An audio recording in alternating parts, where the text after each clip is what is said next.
मतलब कि 1% इम्प्रूवमेंट की वजह से एक खडू साइकिलिंग टीम ने इतनी तरक्की की कि उन्होंने 5 साल में दुनिया की सबसे लंबी रेस टूर दी फ्रांस में 5 बार जीत हासिल की और 178 टाइम्स वर्ल्ड चैंपियनशिप जीती। हेलो फ्रेंड्स, स्वागत है आपका इनसाइड द बुक में। आज हम एक बेहतरीन बुक के बारे में बात करने वाले हैं जिसका नाम है चूज योर सेल्फ, जिसे जेम्स ऑल्टचर ने लिखा है। टेक्नोलॉजी के साथ तेजी से हम आगे बढ़ रहे हैं। हर दिन एक नई खोज हो रही है जिससे वक्त तेजी से बदल रहा है। पर क्या आप इसके साथ बदल रहे हो? क्या आप भी अपने बच्चों को स्कूल भेजकर पढ़ लिख कर एक नौकरी करने की सलाह देते हो? अगर ऐसा है तो आपको वक्त ने बहुत पीछे छोड़ दिया है। कामयाब होने के लिए पढ़ना लिखना जरूरी है, लेकिन आज के टाइम में हमें एक अलग तरह की नॉलेज की ज़रूरत है। ये किताब हमें बताती है ऐसा करना क्यों ज़रूरी है, कैसे आप खुद को चुनकर सफल हो सकते हैं। इस किताब की मदद से आप अपने सपनों को पूरा करने की जिम्मेदारी उठाना सीखेंगे और एक बेहतर जिंदगी जी सकते हो। इसे पढ़कर आप सीखेंगे नए वक्त में क्या बदलाव आए हैं और सफल होने के लिए आपको खुद में क्या बदलाव करने होंगे। सेहत का ख्याल रखना क्यों ज़रूरी है और ईमानदार होना भी क्यों ज़रूरी है। इस बुक का जो पहला चैप्टर है वो है द 1% रूल। 2003 तक ब्रिटेन की साइकिलिंग टीम स्काई सबसे खडूस टीम मानी जाती थी क्योंकि उन्होंने 95 इयर्स में सिर्फ एक ही गोल्ड मेडल जीता था। इसके सोल्यूशन के लिए ब्रिटेन की गवर्नमेंट ने रेंसफोर्ड को नए कोच के तौर पे चुना क्योंकि वो स्ट्रेटेजी के हिसाब से काम करते थे।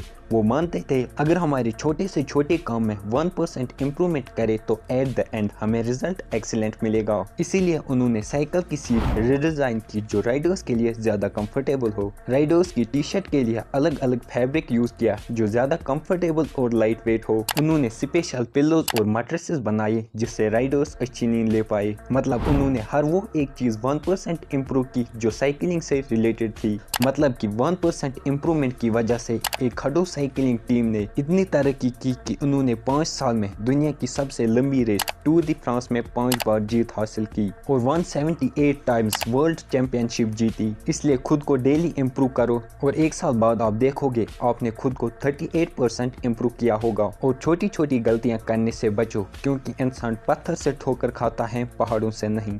सेकेंड लेसन है become an idea machine. James ideas की बहुत तारीफ करते हैं। एक आइडिया मशीन बनने से उन्हें बहुत सारा पैसा मिला और उनकी ज़िंदगी बदल गई। अच्छे आइडिया से अच्छा अनुभव होता है और ज़्यादा आइडिया से ज़्यादा समय बचता है और आपकी ज़िंदगी भी बदल सकती है। जेम्स आइडियाज़ को सोचना मसल्स को एक्सरसाइज करना जैसा समझते हैं। अपने आइडिया मसल्स को ट्रेन करने के लिए वो हर दिन 10 आइडिया लिखने के लिए कहते हैं। कोई फ़र्क नहीं पड़ता है कि वो आइडिया अच्छा है या बुरा। आइडिया सेक्स का इस्तेमाल करें, 2 आइडियाज़ को मिलाकर एक नया आइडिया बनाएं। 10 आइडियाज़ को लिखना मुश्किल होगा, लेकिन तब तक सोचते रहिए जब तक आप 10 आइडियाज़ ना लिखें। 6 महीने बाद आप एक आइडिया मशीन बन गए होंगे और 1 साल बाद आपके पास 3650 आइडिया होंगे। तीसरा चैप्टर है change your life in next 10 minutes. मुझे नहीं पता जेम्स इन बातों को सीरियस लेता है या नहीं, फिर भी चलिए देखते हैं। $2 नोट का इस्तेमाल करें। जेम्स के पास हजारों $2 के नोट हैं। जब भी वो टिप देते हैं वो ये नोट देते हैं। लोग कहते हैं वाह, मैंने ये नोट कभी नहीं देखा है। जेम्स कहते हैं कि लोग उन्हें याद रखते हैं और नए दोस्त बनाने का ये अच्छा तरीका है। डेट्स पे भी ये अच्छा काम करता है। कोई भी $2 नोटों के वंडर वाले आदमी को भूल नहीं सकता है।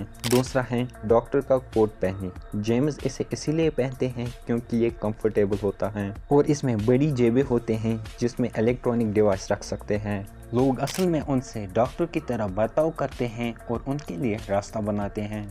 तीसरा, आईपैड की जगह वेटर पैड का इस्तेमाल करें क्योंकि स्क्रीन आपके डोपामिन लेवल को खराब करती है। पैड में लिमिटेड लाइन्स होती हैं, इसलिए ये आपको स्ट्रेट सोचने पर मजबूर करता है। मीटिंग्स में भी ये एक अच्छा विशेष बन सकता है। फोर्थ, स्टैंड अप कॉमेडी देखें क्योंकि कॉमेडियंस दुनिया के सबसे अच्छे पब्लिक स्पीकर होते हैं। जेम्स डेट्स, मीटिंग्स और मीडिया अपीयरेंसेस से पहले स्टैंड अप कॉमेडी देखते हैं। वो डरते हैं और कुछ हद तक शर्मीले भी हैं, लेकिन इससे उन्हें एनर्जी मिलती है। Lesson 4, how to convince anyone of anything in 60 seconds. Sales में आपको कहीं बातचीत करनी होती है और लोगों को सेल्स के लिए मनाना पड़ता है। कम्युनिकेट करते समय इन 6 चीज़ों का ध्यान रखें। पहला, अर्जेंसी। आप जो प्रोडक्ट सेल कर रहे हैं वो आपके टारगेट ऑडियंस के लिए क्यों ज़रूरी है, इसके लिए एक अर्जेंसी क्रिएट करें। दूसरा, यूनिक। आपका आइडिया, सोल्यूशन या प्रोडक्ट क्यों यूनिक है। 3, यूजफुल।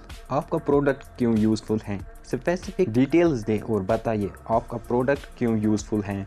यूजर फ्रेंडली, किसी के लिए हाँ बोलना जितना आसान बनाए। 5 unquestionable proof, money back guarantee या फ्री गिफ्ट्स दे। कस्टमर्स के रिव्यू और स्टैटिस्टिक्स दिखाए ताकि आपके प्रोडक्ट की एक ऑथेंटिसिटी बने। 5वां लेसन, कामयाब होने के लिए आपको ईमानदार बनना होगा। बहुत सारे लोग सोचते हैं कि ईमानदारी से हम कामयाब नहीं हो सकते हैं क्योंकि ये दुनिया बहुत बुरी है, लेकिन ऐसा नहीं है। अगर आप बेईमान होंगे तो कोई भी आपके साथ काम करना नहीं चाहेगा। अगर आपके पास लोगों का सहारा नहीं होगा तो आप कभी भी आगे नहीं जा पाएंगे। बेईमानी करके आप कुछ समय के लिए तो सफल होंगे, लेकिन जब लोगों को आपकी बेईमानी के बारे में पता लगेगा तो आप वापस नीचे आ जाओगे। अगर आपको लंबे समय तक कामयाब रहना है तो आपको ईमानदार बनना होगा, क्योंकि आप लोगों को एक बार से ज़्यादा बेवकूफ़ नहीं बना सकते हैं। एग्जाम्पल के लिए आप बर्नी मैडोल को ले लीजिए, जिसने क्राइसिस के वक्त लोगों से 65 अरब डॉलर लिए थे। इससे पहले कि वो उस पैसे तक पहुंच पाते, उससे पहले ही उसे अरेस्ट कर लिया गया। अब उसके साथ इन्वेस्ट करने के लिए कोई तैयार नहीं है। आप सच्चाई के साथ रहकर काम करेंगे तो लोग आप पर भरोसा करेंगे, जिसका बेस्ट एग्जाम्पल है एप्पल। एप्पल ने अपना काम ईमानदारी से किया, जिसकी वजह से लोग आज उन पर आंख बंद करके भरोसा करते हैं। इससे आपके पास लोगों का सहारा रहेगा, जो कामयाबी से भी बड़ी चीज है। अगर आप ईमानदार नहीं हैं तो इसका पहला कदम होगा हमेशा खुद से सच बोलना। आप गुस्सा मत करिए। हमें गुस्सा तब आता है जब लोग वो काम नहीं करते हैं जो हम उनसे करवाना चाहते हैं। आप खुद वो काम नहीं करना चाहेंगे जो लोग ज़बरदस्ती आपसे करवाना चाहेंगे कि वो आपके हिसाब से काम करें, तो आप दूसरों से ये उम्मीद कैसे रख सकते हैं। जब भी आपको गुस्सा आए तो आप उस गुस्से की पीछे की वजह को जानने की कोशिश करें, जिससे आप ये जान पाएंगे कि असल में गलती किसकी है। इसके अलावा आप दूसरों का मजाक उड़ाना बंद कीजिए, क्योंकि ये बेईमानी के एक निशानी है और अंत में ये उस व्यक्ति के पास पहुंची जाएगी जिसके बारे में आप बुराई कर रहे थे। इस पूरे वीडियो को शॉर्ट में समराइज करके बताऊं तो पहला लेसन है 1% इम्प्रूवमेंट, डेली खुद को 1% इम्प्रूव करो। दूसरा है आइडिया मशीन बनना, डेली 10 आइडियाज लिखो। तीसरा चैप्टर है 10 मिनट में अपनी लाइफ बदले। चौथा है किसी को भी कुछ भी खरीदने के लिए 60 सेकंड में कैसे कन्विंस करें। पांचवा है ईमानदार बने और अपना काम ईमानदारी के साथ करें। ये थी चूज योर सेल्फ की बुक समरी। आपको ये बुक समरी कैसी लगी मुझे कमेंट करके ज़रूर बताइए, और ऐसी बुक समरीज की वीडियो देखने के लिए हमारे चैनल को सब्सक्राइब करें। Thank you.